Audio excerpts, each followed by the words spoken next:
Fala, senhoras e senhores, hoje no novo visual trazendo para vocês justamente carteira exclusiva aqui da Levante, tá bom? De fundos imobiliários. Tô com um novo layout aqui, minha câmera tá meio travada, já vai estar vendo isso no próximo vídeo. Aqui é importante mostrar para vocês justamente o relatório que fizeram, tá bom? Um relatório novo, feito aqui dia 2, vou estar postando para vocês no dia 5, feito aqui pelos famosos Eduardo Rachal e o Marcelo Potenza, aí trazendo também carteira exclusiva de FIIs, certo? Vou estar fazendo um resumo aqui das atividades macros aqui que eles colocaram no relatório, tá bom? Então o PIB, né, cresceu 0,4 no segundo trimestre, campanha do foro no início do ano, tá certo? Então esse é um ponto legal aí que eles trouxeram. O outro seria aqui a parte da produção, certo? Que faz ali muito frente ao IPCA, tá? Então, produção industrial recuou 0,2 com bens de consumos duráveis e bens de capital, tá bom?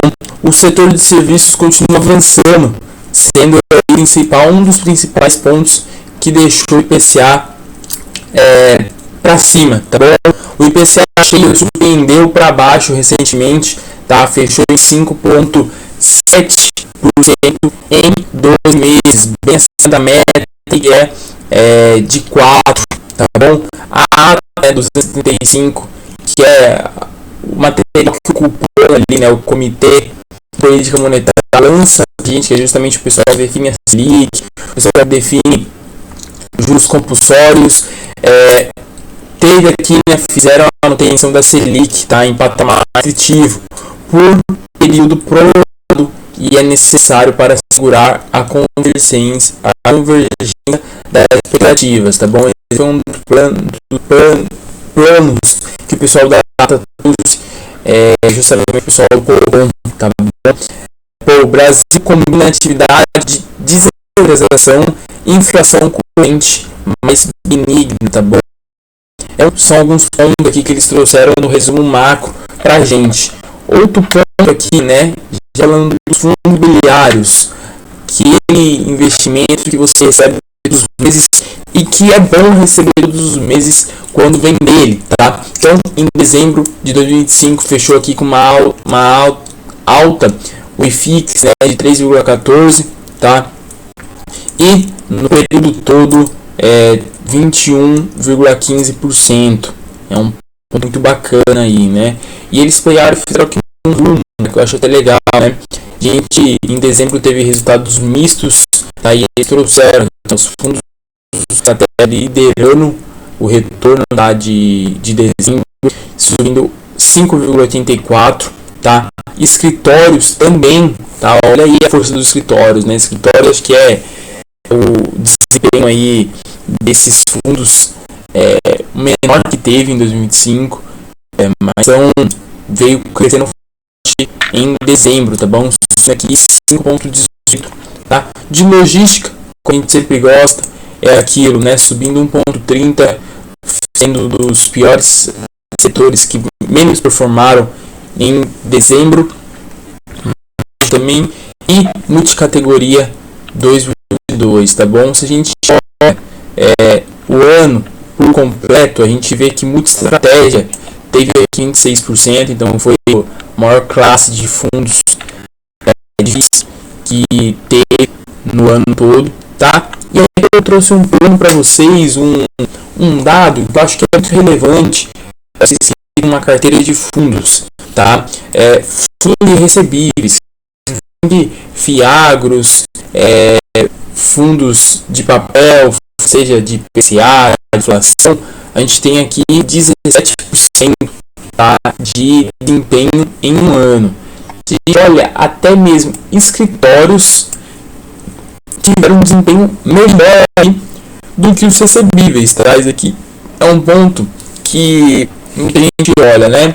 Pô, tá pagando bastante, mas a cota não anda, tá? É um ponto aí que eu achei para vocês, um dado eu achei para vocês irem pensando aí se faz sentido vocês terem boa parte em papel, tá bom? O apetite do mercado por fundos de tijolos é um movimento de consolidação, tá? Liderado pela Pátria, foram os temas que dominaram os investidores nos últimos meses.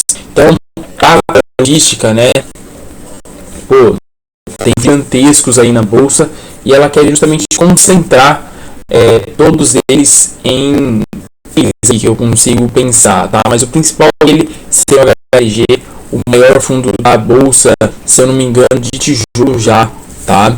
E pô, subindo por conta deles, tá? Deles falam aqui, né, que tem algum destaque positivo, negativo na questão do IFIX, tá bom? Então a gente teve fundo subindo 22,41% e o HGLG aqui, né, acabei de falar dele, caindo, tá bom? Sendo destaque grande nas quedas do IFIX. Aqui ele dá um retorno da carteira, espero que esteja dando bem para vocês verem.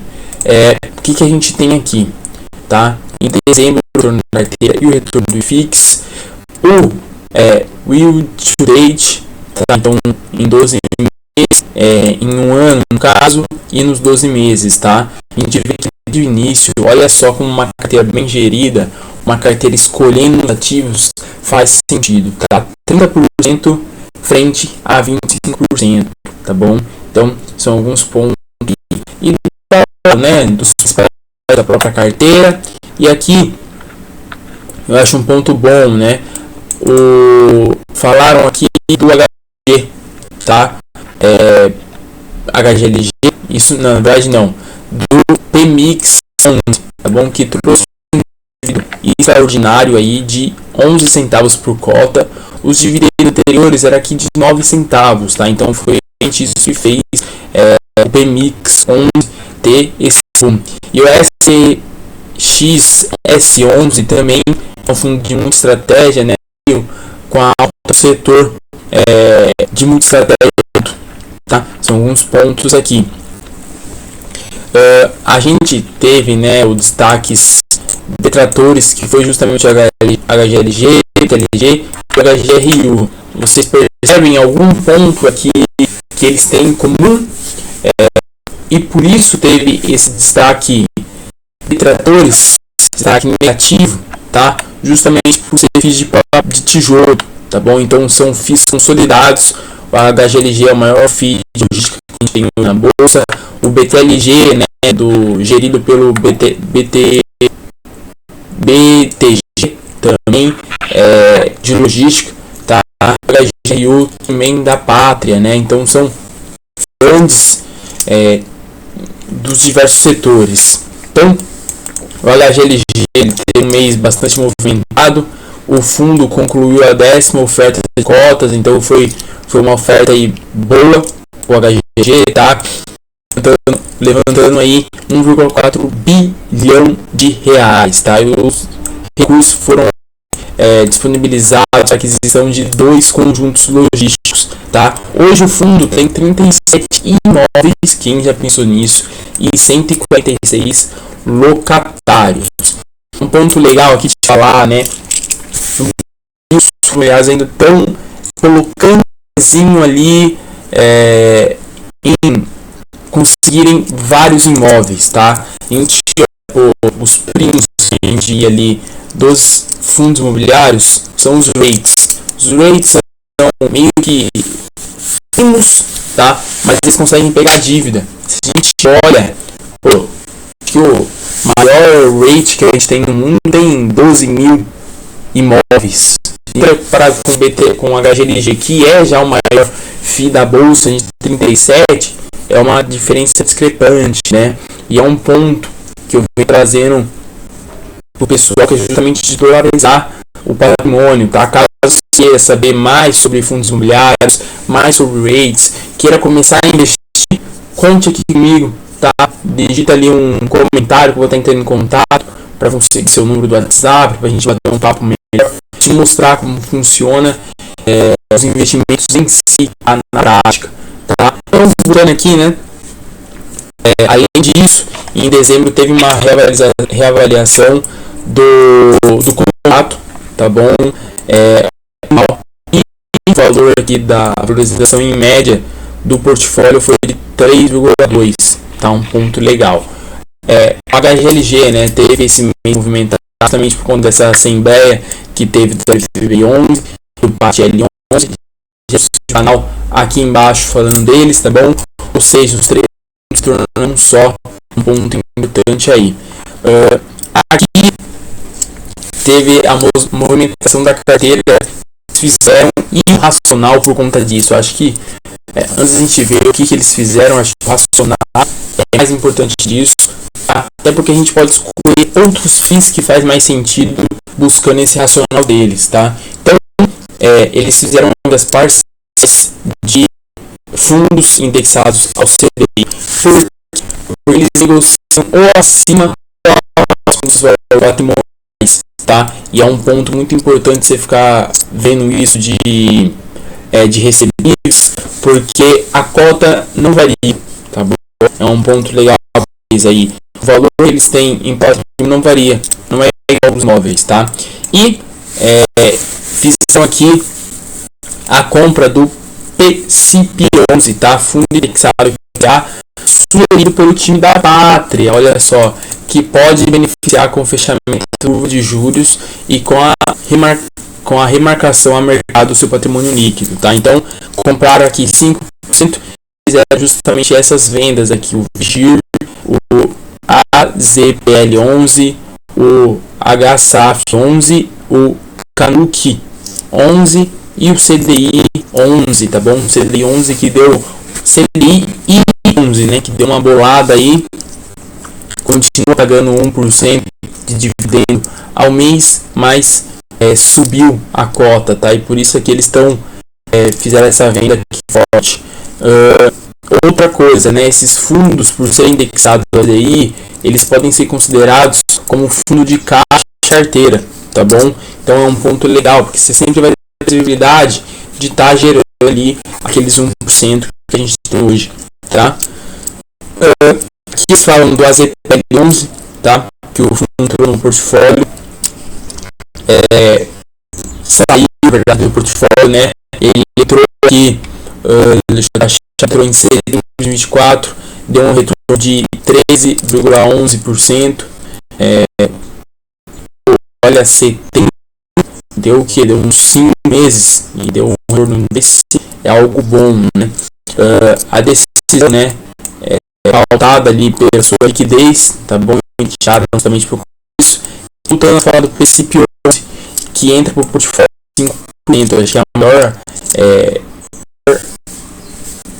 porcentagem de aquisição de uma vez no fundo, tá? O fundo está com 1% do patrimônio líquido alocado, então tem um pouquinho de caixa, tá? Sendo 84% em CRIs, tá? De operações estruturadas, com uma rentabilidade média de 6,11% ao ano, olha só, ou IPCA mais 10,7%, que paulado, hein? Com preço médio, com prazo médio, na verdade, 3,6, tá? E aqui, né, eles vão falar da carteira como um todo que eu trouxe para você, né? O BLG continua com uma exposição de 10%, tá? Aqui a gente consegue ver o PL, né, o B, tá? Então a gente vê que tem fundo já, ó, o CDI 11, né, como eu falei, que está acima do valor que ele deveria, já fez a venda, tá? Eu não estou fazendo a venda, eu acho que assim um valor no bolso, mas eu gosto bastante do CDI 11, tá? Então o racional faz muito sentido, mas eu ainda vejo que não é hora. Quero saber a opinião de vocês aí também. Tipo, bastante dos fundos que estão descontados, né? Ele ainda fica descontado aí 0,03. Aqui a exposição por segmento da carteira em si, tá? Então a gente tem recebíveis aí quase 30%, FIAGRO 3%, FIINFRA 11%, tá? E aqui o dividend yield, né? Acho que é um ponto legal de trazer para vocês. Aqui é uma parte muito legal, tá? A média de indexadores de exposição de crédito, tá? e Multistratégia. É um ponto também muito legal. A carteira tem 47% em CDI mais 4. Olha só que paulada, CDI mais 4, tá? E 31% em IPCA mais 9,92. Isso aqui é um ponto muito forte, tá? Aqui eles falam, né, que você tem boa parte, acho que é essencial, acho que é um foco deles também, justamente para estar tendo essa exposição grande, você corre um risco maior, né, que residencial. Eu acho que é a ordem, né, de pior, assim, de mais risco, acredito eu, e o segundo, assim, de mais risco é justamente o residencial. Não vejo nenhum outro com mais risco que isso, tá? E aqui, né, vindo para baixo, a gente tem a exposição por segmento referente ao IFIX, o IFIX sendo representado em preto e a carteira em roxo, tá certo? Multistratégia é um ponto que eles vêm crescer bastante, eles já estão racional disso, é um ponto muito legal que eles fazem da crédito, né? Ou tá fazendo a carteira render aí tudo isso. A ideia eles trazem aqui a comparação do valor patrimonial, né, o preço pelo valor sobre o valor patrimonial da carteira e dos fundos, tá? Que exposição por gestora, e olha só um ponto, né? A gente tem Kinea com 15%, PAC com 14,5%, BTLG com 10%. Se a gente olha esses três aqui, são os três gigantescos que a gente tem no mercado difícil, tá? Belas gestoras, não tem nem o que falar, né, das três, são gestoras excelentes, gestoras que têm fundos muitos bem lidos, tá? Esse é um ponto. E mostrando para vocês aqui, né, depois desse relatório ele fala de todos os FIIs que ele tem e tudo que aconteceu no mês com cada um, tá? Questão de distribuição, mas eu queria mostrar para vocês justamente o FII que eles colocaram, né, e que veio forte, tá? Então, PCI, tá? Ele tem 109 CRIs e 3 operações estruturadas, deve ser, penso em seu call ou algo desse tipo, e já falou, né? Então, a gente tem uma distribuição por segmento de CRIs, tá? 20 são do setor de varejo, 13 em pulverizado e 14 em residencial. Olha o residencial aparecendo de novo aqui também. E eles têm uma reserva acumulada de 0,27 centavos aí, 27 centavos acumulados em caixa, tá bom? Então, esse foi o vídeo aqui da carteira de FIIs, uma carteira exclusiva, tá? Poucas pessoas têm acesso a esse material e eu estou justamente divulgando de forma gratuita aqui para vocês pelo YouTube, tá? Espero que vocês tenham gostado desse vídeo, espero que vocês tenham gostado dessa série que eu estou fazendo, ler os relatórios junto com vocês, explicar um pouco do racional dos analistas. Analistas são muito fera, tá? São outro nível, a gente vê a questão de como é feito o relatório em si, tá? Acho que poucas gestoras têm esse ar de passar qualquer pessoa que quer começar a investir, o racional da carteira, e o pessoal da Levante aqui faz muito bem. Certo, pessoal? Espero que vocês tenham gostado desse vídeo. Não esquece de deixar seu like, de comentar qual FIIs você tem aqui dessa carteira. Espero que vocês tenham gostado e até mais. Valeu, falou, fui!